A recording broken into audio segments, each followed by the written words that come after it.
কেমন আছেন আপনারা? আবারও অনেক অ্যাসপিরেন্টের ভবিষ্যৎ নিয়ে ছিনিমিনি খেলা হচ্ছে ত্রিপুরায়। এবার বাতিল করা হলো টিপিএসসি আয়োজিত অ্যাসিস্ট্যান্ট প্রফেসর গ্রুপে গেজেটেড পোস্ট। কারণ হিসেবে বলেছে টিপিএসসি তাদের রুল অফ কন্ডাক্টে নাকি ভুল ভ্রান্তি রয়েছে। এটা কি একটা কারণ হলো? ত্রিপুরাতে যা হচ্ছে বিগত কয়েক বছর ধরে তা সত্যি ভাবনা চিন্তার বাইরে। এইসব দুর্নীতির জন্যই বারবার বাতিল হচ্ছে পরীক্ষা এবং চাকরি। এভাবেই চলতে থাকলে পড়াশোনা করে এত বছর নষ্ট করার কি কোনো মানে আছে? পরীক্ষার্থীরা এত পরিশ্রম করে একটা চাকরির আশায়, কিন্তু শেষমেশ কী হয়?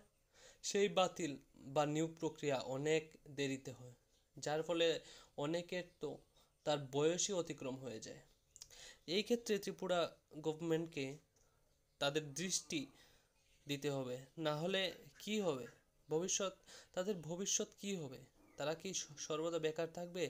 এবং এই সব কারণেই আমাদের ত্রিপুরাতে বেকার আরও। আমাদের মন্ত্রী মহোদয় তার উপর একটু দৃষ্টি দিলে অনেক ভালো হয়।